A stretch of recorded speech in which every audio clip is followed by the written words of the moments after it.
Ce programme vous est offert par UBA, Africa's Global Bank.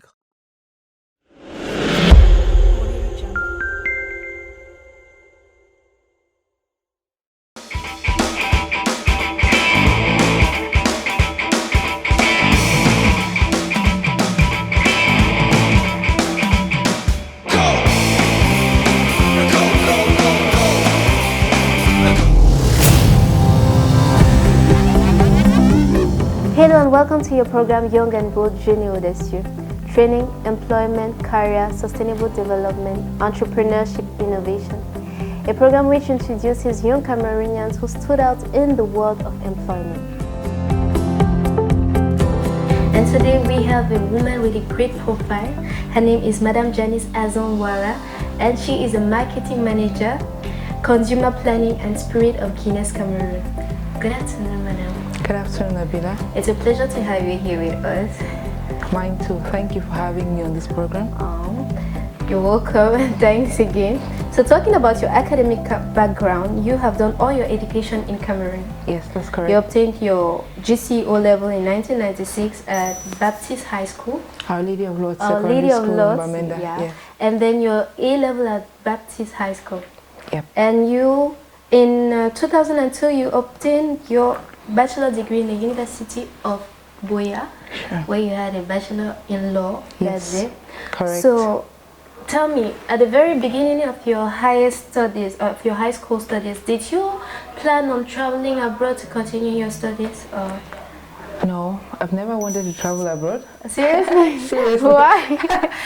I've always wanted to be here, back home. I've never wanted to travel abroad. Oh, Yeah. wow. This is interesting. So tell me, were you influenced by any person while starting your career? Yes, definitely. So I've had influence from both angles, from a personal level and also at a professional level. And if you permit me, I'll start with the personal level because that has been the biggest influence in my life. So starting with my parents, my dad, first of all, two things I learned from him. Integrity, that's one thing. You know, it doesn't matter if every other person is going right. If it's left, you have to go left. And then humility. Humility. Yes, so that's just my dad. For my mom, two things. Family is very important. Hard work is really important. My mom went back to university after all of us had gone to school. All of us had gone through university. She went back to school and had her degree. I mean, really proud of it. If that doesn't encourage you, what else would do? You know? It's yeah. Sure. And then my sister reinforced my belief in God. So, and then my brother, I'll just pause a little on that because it makes me it makes you emotional. Yeah, so I mean, my older brother, we grew up. We have a 2-year gap between us, but we grew up very close. And I mean, I kind of tried to imitate everything he did. You know, that kind of person in the house who knows how to do everything. Yes. You know, so even the games that we played as young people it was always two of us. The boy and the girl, but I always did everything he did. And even up to today, several years down the line, you know, he's one of my biggest inspirations. Wow. You know, the kind of person who knows, who seems to know everything. You know, if I have to ask somebody's opinion about anything, the first person I think about is my brother. But you said you had a sister. Why weren't you influenced by your sister instead of your brother? Well, I don't know. Probably because the age gap between my sister and myself is a little bigger than my brother and myself. My brother and I were just like, 2 years, really tight. But I mean, throughout the years, it's been my brother. Everything. I mean, that's one person I would go to for anything. He seems to know everything, you know. And at a younger age, it feels like some kind of competition. But growing up, you kind of realize that okay, this is one person you want to be like. This is one person who always seems to have the answer. This is one person who doesn't need to shout to make his point. It's just there, you know. I see. And then the rest of my siblings, of course, being that close family. So that is it from a personal level. From a professional level, I started off in a law firm And then shortly after that, I moved to a market research firm. And market research, I practically knew nothing about market research, but I had somebody who kind of held my hand, you know, in this field. Yeah, my boss, he's Zimbabwean, at the time, Agri Maposa. So it was one of my first mentors. You know. He kind of held my hand, gave me the opportunity, gave me the chances. And then I grew in that field. So, and then of course my current boss, we have a we have a very interesting relationship. But this is a lady who taught me the ropes. You know. Yeah, I see. Yes, she would ensure that you do it and you do it right. The first time I worked with her on a project, you know, I was kind of annoying. I kept asking myself, you know, to me it felt like some details. Yeah. But those details are really important, and they have actually paved my way through so many things in life. Yeah. Every time I have to do something, I need to ensure that I have all the details in place. You Before know, yeah. getting I mean, even if I don't have the details, but my target is always do it to the best of your ability. Ah, that's very nice and interesting. But when did you decide on your career choice? Interesting. So was it before college or when you were already? I studied law in school. Yeah. And to be honest, my orientation towards law was basically based on the books I read, the movies I watched, the Matlocks, LA Law, and then the books I read, some of the books I read, you know. Then when I got to the university, first year, second year, I wasn't really exposed to court, you know. And then I went to court for the first time. You just felt that wasn't your It wasn't me. It wasn't me. You know, I went to court. I didn't like it. You know, it's interesting. Every case seemed to be adjourned. Things just didn't seem to move the way, you know. And then when I left school, I worked in a law firm. I worked as a personal assistant, but I had the chance to at least observe and see what was happening there. I realized it wasn't what I wanted to do. You know.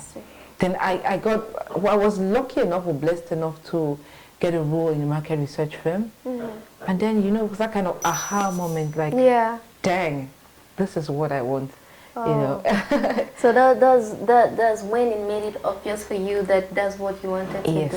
Yes. So it was interesting going out, talking to consumers, hearing them talk, experiencing different things. I knew that this is definitely what I want to do.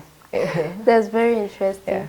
But now, regarding your professional career, I'm seeing here that you have really started in 2004 as research manager during many years, and in 2014 you became a head of consumer planning at GUINNESS. So tell us about your work. Was it difficult, or did you have any challenges? Definitely. Or it was just smooth? You know, it's alcohol, so everything is smooth. No, so I worked at, like I said, I worked at a research firm. And I got in there not knowing anything about research. They were just looking for somebody who would speak good English and French. So I went for the interview and I got the job. Of course, that's one phase to get it, but to be successful, you need to work hard for it. So I got there. It was really tedious. You know, I had to do like meet with consumers, have focus group conversations in French. French is not my first language, so that was one of the challenges. But then, you know, I would get into a focus group and tell consumers, you know what, I'm English speaking. The important thing is for us to understand each other, you know. So at that point, that was one challenge I had. And then I had the opportunity to go and work in other countries. In Cameroon, it's bilingual, so you get people who can speak English and French. But the other countries, like typical francophone countries, you have to speak French all through. So that was the first thing. The language was a barrier for me, but also it was tedious because the more I showed that I wanted to do the work and I wanted to learn, the more work I got. You know, so I had sleepless nights. At the times I didn't see my family for long, you know, but then I knew that I wanted to be successful. It was more about not letting somebody give me a chance to do something, you know, and I just thought to myself, I don't want to let this guy down. I like what I'm doing. I've seen the progress I'm making, and I want to stay on that lane, you know. So I worked extra hard, extra hours. I took on opportunities I knew nothing about. an opportunity came up for me to go to Côte d'Ivoire and set up a business there. The But research firm. that? I did not. I was scared. I did not know what was going to happen. But do you regret this choice? No, I don't. No. I do not at all. So when my boss asked me, Janice, do you think you can do this? I said, I can. I answered yes before even thinking, you know. So when he said, can you think you can do this? I said yes. It's interesting. So I went to Côte d'Ivoire. One of my friends, Lanre Kolade, he was really supportive, and he's one of the people who has helped me through both personal and professional life. He kept telling me, you can do it. Yeah. You can do it. Sometimes I would call him and complain and cry, you know, I can't do this any longer. And he said, you can do it, you know, so it kept me going. I see. But this is, you know, when we listen to you, we just notice that this is actually a good example on believing in yourself and then trusting the process. That's what I can see. But I can tell you, I've not always believed in myself, you know. Yeah, it feels today like I have or I do, but I've not always believed in myself. You know, I just know that I need to work hard, you know, and I work hard. Sometimes it doesn't work the way you expected it to do. Sometimes it does, you know, but you just take the positive side out of it, you know, and you move on. Every day the sun goes down, the sun rises, you know, and it's an opportunity to start all over. yeah. So. But we see you've worked as marketing manager and consumer planning for a long time. But what is the job all about? What is it all about? Do you just receive clients and then, or how does it go? So I moved to Guinness in 2014 as a consumer planner, and consumer planner basically is the voice of the consumer in the business. So you kind of steer the business towards the right direction, if you'd say. I mean, it feels like a very important role. It is important in any case, but you know, so because you are a business that you work in a business that is concerned about the consumers, or the way you make your money is by selling to the consumers or talking to the consumers, you know, so it's important to have that voice of the consumer. So that's basically what the consumer planner does. You try to understand what the consumers think about your products, your brands, and you use that to build a strategy for the business and for the brands. So that was it. That is it from a consumer planning perspective, because I double as well as marketing manager for Spirit, one part of Spirit actually. So consumer planning has been that driving the strategy of the business and really lending the voice of the consumer to the business. Then you have the marketing manager role, which is basically I would say brand management. How do you drive and implement the strategy of a brand, you know, from conception stage right out to what the consumer sees at the end of the day. So that basically that's it. It looks easier when you talk about it, but I'm sure it's not that easy. I can tell you, I'm still learning the market. I mean, I learn every day, but that particular part of it is very new to me, very challenging, but I'm learning. So. But you told me, you told us about the influence your parents had and the influence in the personal and professional life. Yeah. But according to you, do you think it's important for any person to have a mentor? And at this level of your career, do you still have a role model or a mentor to help you? Do you think it's important to have a mentor to help you in your career? Yeah, so I think it's important to have a mentor. I mean, maybe at the early stages of my career, I didn't see it as a mentor. I probably didn't even know, you know, but growing older in my role, I actually see how important it is to have a mentor in your life, in your professional life particularly, because the mentorship is really building that long-term, you have a long-term relationship with your mentor. And the mentor is actually somebody like a sounding board, you know, so you throw your ideas at that person, and somebody who can direct you, direct your path, like steer your career, but mainly somebody that you can throw your ideas at. A mentor is not necessarily, it's not a boss, you know. A boss relationship is different. Mentor, you have somebody who has sorry to cut you. I just wanted to say, do you think it influences a person's choice? Because you were telling me that it's important to have it. Yes, it does. It does, because your mentor kind of steers your path. You know, so if you have a mentor earlier in your career, or even at the level of school, you know, while you're still in school, the mentor can actually influence your path. You know, so, but a mentor should have you. The success of a mentor is how much impact you have on your mentee. You know, so to me, that the mentor has a great role to play in the life of anybody. You know, whether at a young stage or at an older stage. I just got a new mentor recently. You know, yeah, I've just started working with her, but I really enjoyed the fact that I can throw some ideas at her, and then, you know. It's actually a teamwork, like you guys exchange. But it's funny because when we look at you, we're just like, she's the mentor, she's going to help me more on this.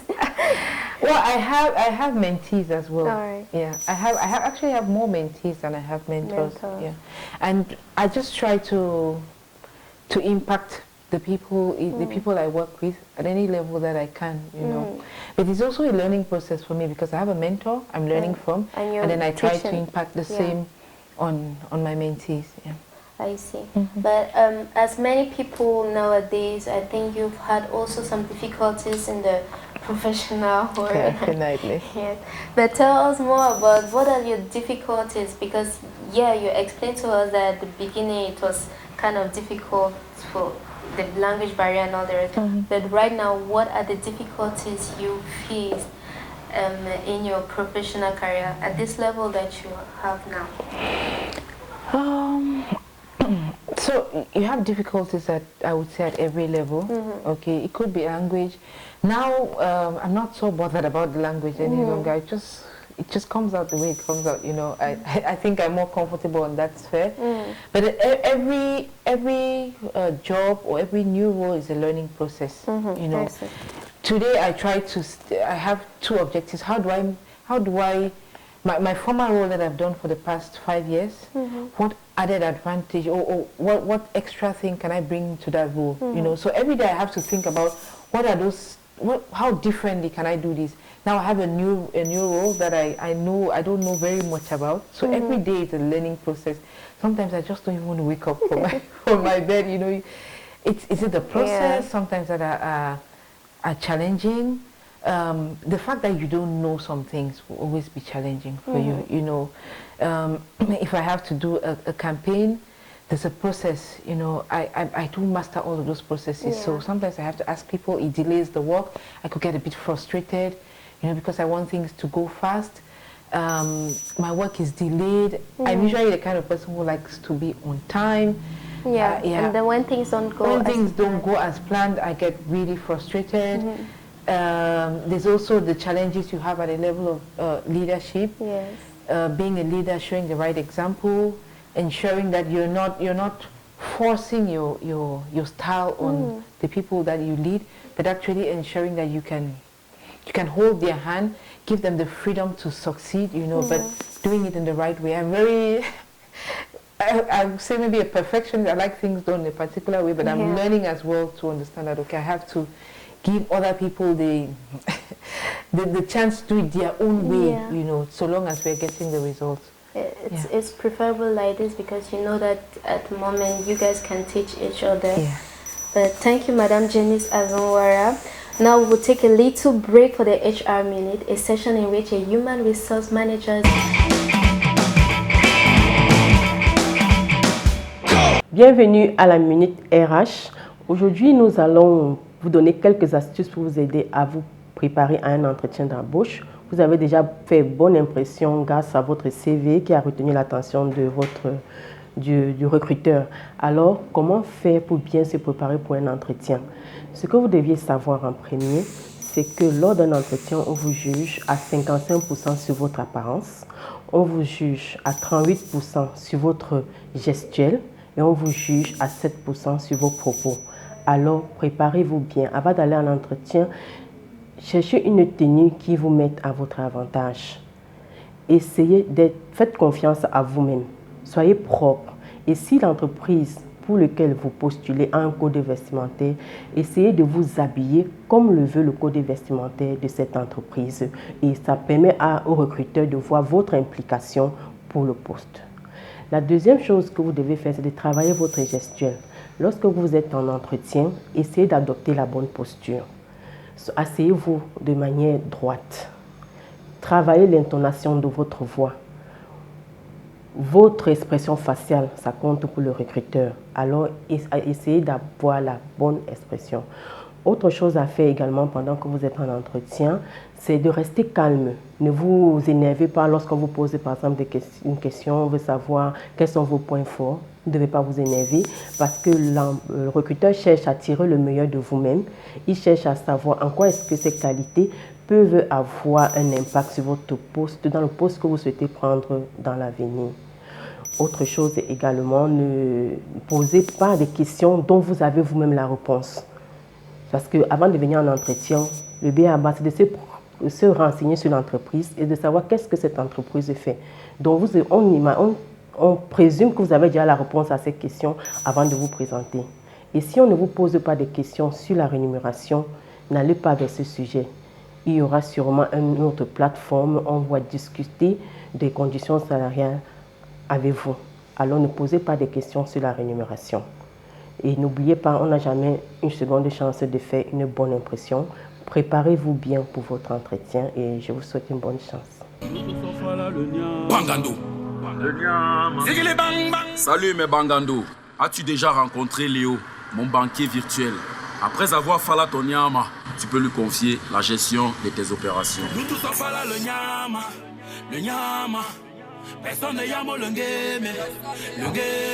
Avec lui, tu peux vérifier ton solde, envoyer de l'argent, acheter du crédit, ouvrir un compte, obtenir un relevé bancaire et plus encore. Comment le contacter? Enregistre le 667 99 99 19 de Léo sur WhatsApp et gère ton compte à partir de chez toi. Rejoignez UBA, la banque digitale leader.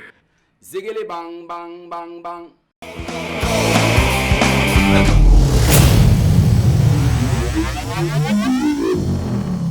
We're back on the set and it was the HR Minute. I'm with Madam Janice AZONG-WARA and I have a little personal question if you don't mind because it's very intriguing. At this level of your career, have you ever felt as it was too much pressure on you, you wanted to give up or like this wasn't your place? I've not felt like it wasn't my place. I've had several instances where I wanted to give up. You know, I thought I should just let it go, you know. But I have mouths to feed, that's the first thing. But apart from that, you know, I'm not the kind of person who would give up. Failure rubs me the wrong way, you know. I want to try as much as I can before I say no, I can't do this. So there's several times when I felt like giving up. It's normal. There's still days like that. I mean, last week, 2 weeks ago, there are days when I felt like, you know what, I just can't take it any longer. You know, but then I always say, okay, let me just try and take a short break, and then, I mean, get back to myself, try to revive myself, rebuild myself. So it's your bills that make you feel like... So there's the bills. The bills are important, you know. You have to pay the bills. I have 2 sons I need to take care of. So the bills are important. They at least they wake you up every morning. Yeah. But then it's really about the drive to succeed. Yeah. It's always nice when you feel as you have some low, because there's always lows and ups in life. That at this level, do you still have goals to achieve? Definitely. Do you think of being an entrepreneur? Definitely. So the first thing for me, I really would like to get to a director level. I want to be a marketing director. Wow. At the same time, sometime in the future, I want to run my own business. On a personal level, I want to run an orphanage. I want to take care of kids. I want to do it now, but I think it's still too early and I might not do it well. So it's something I want to do sometime later in my life. Yeah. So. But I don't think that there is a moment where you have to say later, because tomorrow is never given. I know. But it's very interesting to see how you still aspiring to have other things in future. Yeah. But now, you know, there are young people watching you and who are hard working. But what is the advice, or what are the advice that you want to give them as soon as your position as a marketing manager and consumer planning? So I think I just have one thing that I can say to the younger people. You know, you don't have to be great to start. You have to start to be great. You know, don't wait until you are very ready. You would never be very ready until you start. So get in there, get your hands dirty, work hard. There would be ups and downs, but stay the course, you know, and you'll get there, you know. But hard work is very important. It is important. It is important to see where you went to, and then we just want to be like you. Like you are my role model right now. So thank you very much, Madam Janice, for accepting to be here with us. We've reached the end of this show. So it was your program, Young and Bold, Jeune Audacieux. I hope you enjoyed the profile of our guest today, Madam Janice AZONG-WARA, Marketing Manager at GUINNESS Cameroon. At the presentation, I am Nabila, and see you next time for the next episode of Young and Bold.